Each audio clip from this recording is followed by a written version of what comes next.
علماء کرام نے جو کتابیں لکھی ہیں مجھے اس میں شرک لگا، میرا ذہن تھوڑا بدلا۔ اس کے بعد میں نے اپنی بیٹی کی شادی کی نعمان صاحب سے، وہ سعودی عرب میں رہتے تھے ماشاءاللہ۔ شادی کے بعد میں جب ان کا آنا جانا گھر میں ہوا تو انہوں نے مجھے اسلام اور حدیث کے بارے میں بتلایا۔ میں نے ان کی باتیں سنی غور سے، اور انہوں نے مجھے کیسٹ بھی دی سننے کے لیے، سی ڈی بھی دی دکھلانے کے لیے، تو میں نے سب کچھ سنا اور دیکھا۔ تو میں اسی نتیجے پر پہنچا ہوں کہ جو دیوبند کے علماء کرام ہیں، ہو سکتا ہے وہ اپنی جگہ صحیح ہوں، لیکن میں ان کو صحیح نہیں سمجھتا۔ ان کے مسائل میں مجھے بہت زیادہ اختلاف لگا ہے۔ جو میری چیز کو اچھی نہیں لگی وہ میں نے اس کو چھوڑ دیا۔ اب ماشاءاللہ میں خدا کے فضل سے اہل حدیث ہوں، میری بیٹی بھی اہل حدیث ہے، اور مجھے فخر ہے کہ میرا داماد بھی اہل حدیث ہے ماشاءاللہ۔ اور میں یہ چاہتا ہوں کہ جو بھی میرے تعلق والے ہوں، میں ان سب کو یہ قرآن اور حدیث کے بتائے ہوئے راستے پر اللہ تعالیٰ ان سب کو چلائے، اور میں کوشش کرتا ہوں کہ ان کو بات سمجھاؤں۔ جی آپ بھی اللہ تعالیٰ سے میرے لیے دعا کیجیے کہ اللہ تعالیٰ ہم سب کو اسلام اور حدیث پر چلنے کی توفیق عطا فرمائے۔ السلام علیکم، میں دیوبند کا رہنے والا ہوں، میرا نام نوشاد ہے۔ بس میں ابھی شروعات ہوا ہے میرا اہل حدیث میں، انشاءاللہ میں پوری طرح بن جاؤں گا ماشاءاللہ۔ ٹھیک ہے۔ بس نام بول دیجیے، کہاں بسم رہتے اللہ ہیں؟ الرحمن الرحیم۔ السلام علیکم وعلیکم۔ بھائی، میرا نام محمد یونس ہے، اور میں 27-28 سال سعودی عرب میں رہ کر آیا، اور اب میں فنش کر ان سے آ گیا ہوں۔ اور میں پہلے دیوبندی خیال کا تھا آدمی، اور میری لوگوں سے کافی بحث ہوئی دیوبندی آدمیوں سے، تو وہ مجھے لوگ غلط بتاتے تھے اور میں ان کو غلط بتاتا تھا۔ ایک دن میرے سامنے ایسا واقعہ آیا بہشتی زبر میں کہ وہ واقعہ میں بیان تو نہیں کر سکتا، اگر قدرتی ہی کہ میرا دیوبندی خیال سو ایک دم میں بالکل علیحدہ ہو گیا، اور میں اپنے دین سے محبت رکھتا ہوں، اور میں اہل حدیث ہوں، اور میں مانکی کا رہنے والا ہوں۔ ماشاءاللہ۔ آپ بھی نام بول دیجیے، بس کہاں رہتے ہیں؟ السلام علیکم، میرا نام محمد ابوالجدر ہے، میں دیوبند سے رہنے والا ہوں، میں اہل حدیث ہوں۔ کیا نام ہے آپ کا؟ محمد امیر عالم نام، جی کہاں رہتے ہیں آپ؟ گوپالی۔ السلام علیکم، میرا نام محمد ارشد ہے، گاؤں گوپالی کا رہنے والا ہوں، اور اللہ تعالیٰ ہم کو دین کی سمجھ عطا فرمائے۔ السلام علیکم ورحمۃ اللہ وبرکاتہ۔ میرا نام عبد المنان ہے، پہلے میں مشرک تھا، الحمدللہ میں مسلمان ہوں، اہل حدیث۔ الحمدللہ، اللہ تعالیٰ نے یہ آج غالباً 18 جون کو ہم یہاں پر جمع ہوئے ہیں اس دیوبند میں۔ گزشتہ سال جب ہم آئے تھے تو کسی گاؤں میں ایک بھی آدمی نہیں تھا جو اپنے آپ کو اہل حدیث کہتا ہو، اور یہاں بھی ہم 2-3 لوگ جمع ہوئے تھے۔ ایک سال کے عرصے میں کم و بیش یہ ہوا ہے کہ بہت سارے ساتھیوں سے ملاقات ہوئی ہے یہاں ہماری۔ ہمارے اس اجتماع کا جو مین مقصد ہے وہ اپنے بھائیوں کو آپس میں جوڑنا ہے۔ ہم کسی بھی مکتب فکر کو، چاہے وہ دیوبندی مکتب فکر کے علماء ہوں یا بریلوی مکتب فکر کے علماء ہوں، ان کو برا کہنا، ان کو گالیاں دینا اور ان کے ماننے والوں کا مذاق اڑانا، اس کو ہم اور ہمارے علماء برا سمجھتے ہیں۔ البتہ جو ہماری دعوت ہے وہ دعوت یہ ہے کہ اللہ اور اس کے رسول صلی اللہ علیہ وسلم کے فرامین کو جیسے صحابہ نے سمجھا، تابعین نے سمجھا، تبع تابعین نے سمجھا، ائمہ کرام نے سمجھا، محدثین نے ان کو نقل کیا احادیث کی شکل میں، ان پر عمل کیا جائے۔ یہ ہماری بیسیکلی بنیادی دعوت ہے۔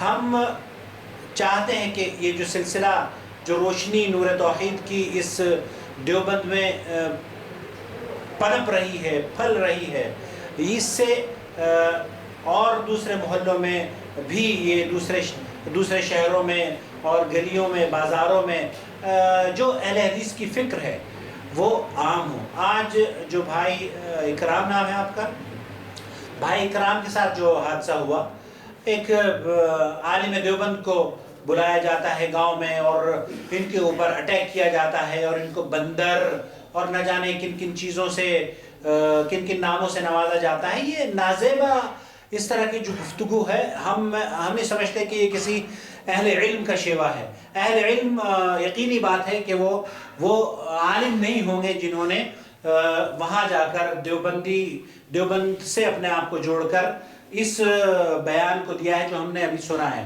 کیونکہ ہم دیوبندیوں کو جانتے ہیں۔ دیوبندی مذہب کے ساتھ جڑنے کے باوجود وہ بہت ہی ادب اور احترام کا خیال رکھتے ہوئے اپنی بات کو کہتے ہیں۔ یہ ایک الگ مسئلہ ہے کہ آیا وہ صحیح چیز کو کہتے ہیں یا غلط چیز کو کہتے ہیں۔ آپ ان چیزوں کو بیان کیجئے اور ہمارے جو چاہے وہ بھائی کرام ہوں اور دوسرے لوگ ہوں، وہ ان کو موقع دیا جائے کہ یہ قرآن اور سنت پر آپ کی دعوت کو دیکھیں، پرکھیں، سوچیں، سمجھیں، اور جو ان کو اچھا لگے، جو نبی کریم صلی اللہ علیہ وسلم کی احادیث کے مطابق عمل ان کو اوتھنٹک لگے، ان کو صحیح لگے، اس پر عمل کرنے کی ان کو چھوٹ دی جائے۔ ایسا ہونا کہا جائے کہ جناب یہ سعودی عرب میں جا کر وہاں 20 رکعتیں پڑھی جاتی ہیں، سعودی عرب ان کو پیسے دیتا ہے۔ سعودی عرب کسی کو پیسے نہیں دیتا۔ ہم لوگ وہاں سعودی عرب میں 30-35 سال سے رہتے ہیں، اللہ کا فضل و کرم ہے، ہمیں وہاں پر ہم حق اور حلال کی کمائی کھاتے ہیں، ہمارے بچے وہاں پر پیدا ہوئے، ہمارے بچوں کے بچے وہاں پر پیدا ہوئے۔ البتہ جو یہ آپ گھبراہٹ اور بلبلاہٹ اور یہ جو تڑپ آپ دیکھ رہے ہیں، یہ اس کا نتیجہ ہے کہ وہ دیکھ رہے ہیں کہ گاؤں میں، مانکی میں، گوپالی میں، ننھیڑے میں یا کھڈے نگلے میں، یہاں تمام کے تمام جگہوں پر ایک دو آدمی اہل حدیث ہو رہے ہیں۔ مظفر نگر کے اندر کوئی اہل حدیث نہیں تھا، آج اللہ کے فضل و کرم سے وہاں مسجد تعمیر ہو رہی ہے۔ سہارنپور کے اندر کوئی اہل حدیث نہیں تھا، آج اللہ کے فضل و کرم سے وہاں مسجد تعمیر ہو گئی ہے۔ گنگوہ کے اندر اہل حدیث ہیں۔ تمام یہ جو جہاں دیوبندیت کا کسی زمانے میں غلبہ ہوا کرتا تھا، اس کی توتی بولا کرتی تھی، آج وہ تقلیدی جمود ٹوٹتا نظر آ رہا ہے۔ تو یہ بلبلاہٹ کے یہ جو الفاظ ہیں، یہ علماء دیوبند کے الفاظ نہیں ہیں، میں یہ کہوں گا، کیونکہ علماء دیوبند اس طرح کی گفتگو نہیں کرتے جس طرح کہ اس نے اہل حدیثوں کو بندر یا کتا یا اس طرح کے الفاظ سے کہے ہیں۔ ہم اس طرح کے الفاظ نہ سننا پسند کرتے، نہ کسی کو کہنا پسند کرتے۔ ہم تو یہ کہتے ہیں قولوا لا الہ الا اللہ تفلحوا، اے اللہ کے بندو لا الہ الا اللہ کا اقرار کر لو، اللہ رب العالمین تمہیں کامیاب کر دے گا۔ اور یہ کامیابی تمہیں تبھی میسر ہوگی جب تم معبودان باطلہ کو، جتنے بھی معبود ہیں ان کی نفی کرو گے، کلیر والے معبود کی نفی کرو گے، اجمیر والے معبود کی نفی کرو گے۔ یہ مزارات چاہے کسی کے بھی ہیں، ان کے اندر جو مدفون ہیں، اگر انہوں نے اچھے کام کیے ہیں، اللہ تعالیٰ کے یہاں انعام انہیں مل رہا ہوگا، اور اگر کسی نے بھی برے کام کیے ہیں، چاہے وہ ہمارے آباء و اجداد ہی کیوں نہ ہو، وہ اس کا خمیازہ قبر میں بھگت رہے ہوں گے۔ تو ان قبروں سے تعلق جوڑنا، ان کی طرف لوگوں کو دعوت دینا، یہ ہماری دعوت نہیں ہے۔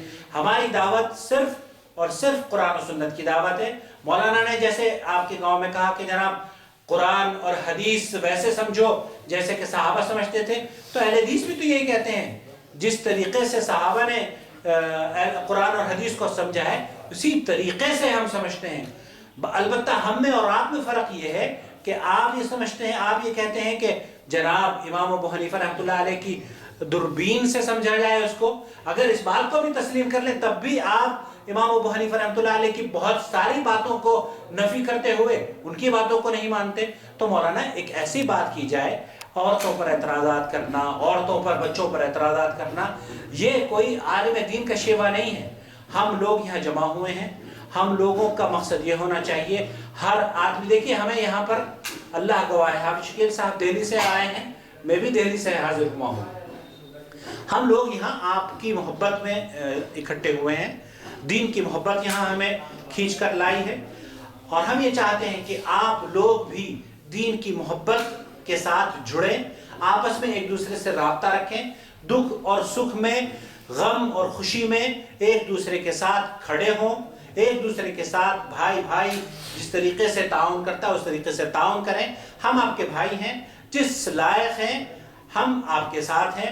اللہ رب العالمین ہم سب کو صراط مستقیم پر عمل کرنے، اس پر گامزن رہنے اور اس کی صحیح کما حقہ جس طرح کی دعوت اس کی ہے اس کو دعوت کو عام کرنے کی توفیق عطا فرمائے۔ وآخر دعوانا الحمدللہ رب العالمین، والصلاة والسلام علی سید المرسلین وعلی آلہ واصحابہ اجمعین، وبعد۔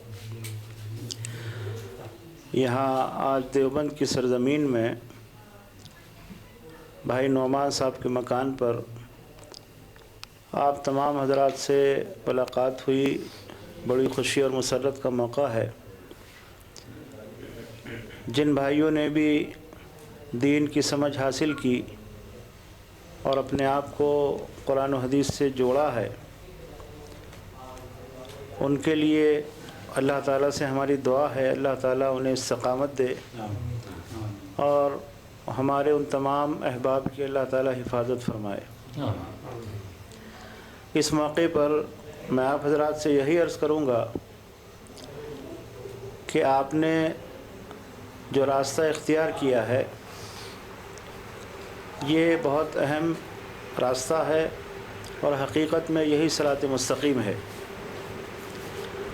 آپ حضرات جس علاقے سے تعلق رکھتے ہیں، یہاں کے افراد کے لیے، یہاں کے عام مسلمانوں کے لیے یہ باتیں یقیناً نئی ہیں، اور وہ آپ کے عمل کو دیکھ کر، آپ کی باتوں کو سن کر یقیناً آپ پر اعتراض کریں گے، آپ کے ساتھ کسی نہ کسی طرح سے ٹکراؤ کی صورت پیدا کریں گے۔ لیکن جو علماء کرام اس علاقے میں بستے ہیں، رہتے ہیں، وہ سب کچھ جانتے ہیں۔ بخاری مسلم کی تعلیم یہاں موجود مدرسوں میں، اداروں میں ہوتی ہے۔ علماء کرام سب کچھ جانتے ہیں۔ علماء کرام کی ذمہ داری ہے کہ اگر وہ اللہ تعالیٰ سے صحیح ڈرنے والے ہیں، اور ایک عالم کی جو ذمہ داری ہوتی ہے قیامت کی جواب دہی کو سامنے رکھتے ہوئے اسے انجام دیتے ہیں، تو وہ آپ کا تعاون کریں گے، آپ کی پیٹھ تھپتھپائیں گے اور آپ کے ساتھ اچھا سلوک کریں گے۔ لیکن اگر کسی عالم دین کو اللہ کا خوف نہیں ہے اور قیامت کی جواب دہی کا اسے احساس نہیں ہے، اور وہ صرف اپنی فرقہ بندی کو رواج دینے کے لیے یا اپنی گدی کی حفاظت کے لیے اپنا ذہن بنا کر رکھے ہوئے ہے، تو وہ یقیناً آپ کی مخالفت کرے گا، اور مخالفت ہی نہیں کرے گا بلکہ عام مسلمانوں کو آپ کے خلاف بھڑکائے گا، آپ پر الزام لگائے گا اور ایسی باتیں آپ کی جانب منسوب کرے گا جسے آپ نے کبھی سوچا بھی نہیں ہوگا۔ ایسے وقت میں استقامت اور صبر یہ بہت اہم چیزیں ہیں۔ اللہ تعالیٰ نے فرمایا استعینوا بالصبر والصلاۃ، صبر اور نماز کے ذریعے مدد حاصل کرو۔ تو آپ حضرات سے میری گزارش ہے کہ حالات کیسے ہی ہوں، بالکل گھبرانے کی ضرورت نہیں ہے، استقامت کے ساتھ صحیح بات پر، صحیح راستے پر جمے رہنے کی ضرورت ہے۔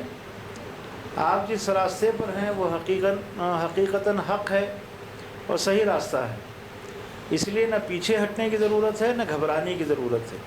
اللہ رب العالمین سے مدد مانگیے، اللہ تعالیٰ اپنے بندوں کی حفاظت کرتا ہے، لیکن اس کے ساتھ ضروری ہے کہ آپ عملی اعتبار سے پختہ ہوں، آپ کا عمل صحیح ہو، آپ نمازوں کی پابندی کریں، اپنے حلیے کو درست کریں، ظاہری اعتبار سے بھی اپنی شکل و صورت کو کتاب و سنت کے مطابق کریں، اپنے عمل کو کتاب و سنت کے مطابق انجام دینے کی پوری کوشش کریں، یعنی عملی اعتبار سے اپنے آپ کو پختہ کریں، اور آپ کے قول سے، فعل سے، شکل و صورت سے یہ معلوم ہو کہ آپ کتاب و سنت کے علم بردار ہیں اور اس جماعت کے نمائندہ ہیں جو کتاب و سنت پر عمل کرنے کی دعوے دار ہے۔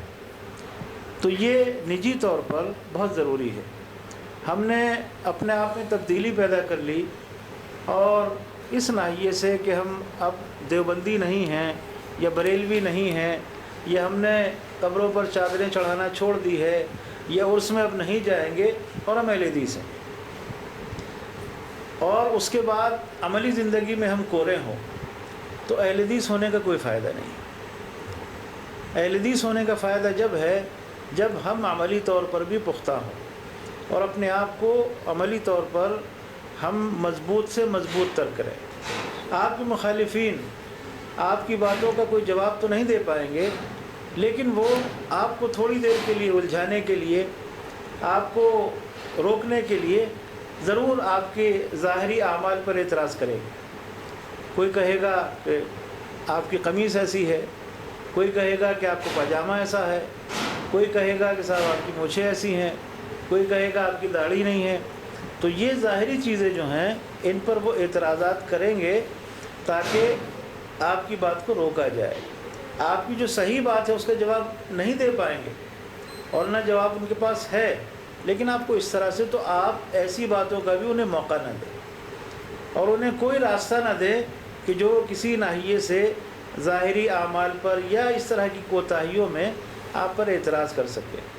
تو اس کے ساتھ یہ ہے کہ آپ کتابوں کا مطالعہ کریں، پڑھیں، اور علماء کی تقاریر سنیں، سیڈیاں سنیں، اور کوئی ایسا اپنا نظام بنائیں کہ ہفتے میں، مہینے میں، 15 دن میں آپ سب کسی ایک جگہ جمع ہوں، اور ریاض الصالحین حدیث کی ایک بہت پیاری ایک اچھی کتاب ہے، اس کا درس کوئی آدمی بیٹھ کر دے، آپ میں سے کوئی آدمی اسے پڑھ کر سنائے آپ کو۔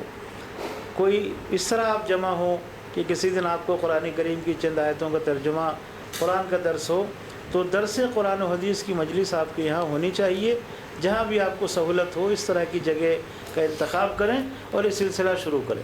اس کے علاوہ علماء کی تقریروں کی سیڈیاں حاصل کریں، اور ان کے ذریعے بھی آپ کو بہت سارا علم حاصل ہو سکتا ہے۔ اور ہر روز، ہر ہفتے آپ کے علاقے میں ایک جلسہ ہو سکتا ہے، ایک عالم کی گھنٹے 1.5 گھنٹے کی تقریر کی سی ڈی آپ لگا کر اسے سنیں، اپنے بھائیوں کو جمع کر لیں اس مقام پر، اور اس تقریر کو سننے کا مطلب ہے ایک درس ہو گیا، ایک جلسہ ہو گیا۔ تو اس عمل کو شروع کریں، اور اس بات کو دھیان میں رکھیں کہ کسی سے بھی سختی سے گفتگو نہ کریں، اپنی دعوت کو نرمی سے، اخلاق سے اچھے انداز میں پیش کریں، یعنی حق بات کو اچھے سے اچھے انداز میں پیش کریں۔ آپ دیکھتے ہوں گے بازار میں وہ دکاندار کامیاب ہوتا ہے جو گاہک سے اچھی ڈیلنگ کرتا ہے، اچھے ڈھنگ سے اپنے مال کو دکھاتا ہے۔ تو آپ کے پاس کھرا سونا ہے، کھرا مال ہے، اصل مال ہے، اس کو آپ اچھے سے اچھے انداز میں اپنے بھائیوں کو پیش کریں، اپنے بھائیوں تک وہ دعوت پہنچائیں۔ کیوں کہ ہم میں سے ہر ایک کو یہ خواہش ہونی چاہیے کہ اللہ تعالیٰ ہمیں بھی جہنم کی آگ سے بچائے اور ہمارے بھائیوں کو بھی جہنم کی آگ سے بچائے۔ اسی کے ساتھ اپنے گھروں میں اپنی بیوی، بچوں اور بچیوں کی تربیت کریں، انہیں صحیح دین کی تعلیم دیں، ان کو اچھی باتوں کی تلقین کریں، اور گھر کا ماحول بھی اچھا ماحول ہونا چاہیے، ایک دینی اور اسلامی ماحول بننا چاہیے۔ بچوں کی پرورش، ان کی تربیت اس انداز میں ہو کہ وہ صحیح معنی میں توحید پرست بنے، صحیح معنی میں متبع سنت ہوں، اور ایک اچھے باکردار مسلمان بنے۔ یہ ہم میں سے ہر ایک کی ذمہ داری ہے کہ ہم اپنے بچوں کی تعلیم اور تربیت کا پورا خیال رکھیں۔ تو یہ چند باتیں ہیں جو میں نے آپ حضرات کے سامنے عرض کی ہیں۔ اللہ رب العالمین مجھے بھی اور آپ کو بھی اپنے دین پر عمل کرنے، اس پر قائم رہنے اور اس کی دعوت دینے کی توفیق عطا فرمائے۔ وآخر دعوانا ان الحمد للہ رب العالمین۔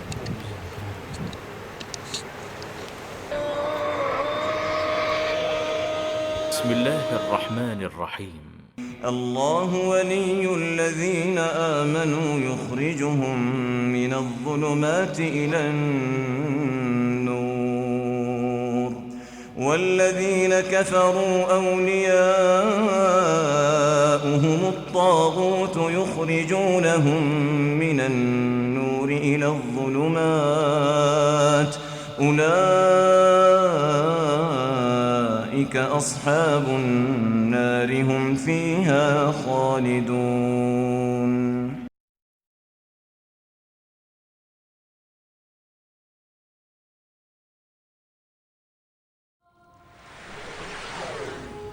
آج مورخہ 15 جولائی بروز جمعہ ایک روزہ علماء اہل حدیث کانفرنس جدہ میں منعقد کی جا رہی ہے.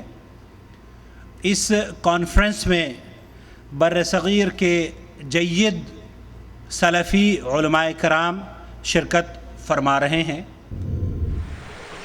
شعبان کا مہینہ بڑا مبارک مہینہ، اللہ کے رسول صلی اللہ علیہ وسلم کی دعاؤں کا مہینہ ہے. اللہ کے نبی اس کے اندر دعا کیا کرتے تھے. اب انڈیا سے آئے ہوئے لوگ ہندو بھی یہی عقیدہ رکھیں کہ یہ مٹی کا بت ہمیں باطنی فیض دیتا ہے، اور مسلمان بھی یہ کہے مٹی کی یہ قبر ہمیں باطنی فیض دیتی ہے. فرق کیا رہا؟ شرک کا اڈا ہے، سجدے بھی ہو رہے ہیں قبروں کو، اور چادریں بھی چڑھائی جا رہی ہیں، اور ان کے اوپر نظر و نیاز بھی کی جا رہی ہے، ان سے دعائیں بھی مانگی جا رہی ہیں، ان سے مشکل کشائی بھی کروا رہے ہیں لوگ، اور حاجت روا بھی سمجھتے ہیں ان کو. بنیادی پیغام ہے کہ کامیابی کی بنیادی کیا ہیں. اگر کوئی سے کامیاب ہونا چاہتا ہے، خسارے سے بچنا چاہتا ہے، تو وہ کیا طریقہ ہے؟ اس ایک صورت میں دنیا اور آخرت کی کامیابی موجود ہے. پستقد لوگ لگا لیتے ہیں لمبی دستار، پستقد لوگ لگا لیتے ہیں لمبی دستار، اونچے دروازوں میں جہاں پیمائش قد ہوتی ہے. شوبداگر بھی پہن لیتے ہیں خطیبوں کا لباس، شوبداگر بھی پہن لیتے ہیں خطیبوں کا لباس، بولتا جہل ہے خرد بدنام ہوا کرتی ہے.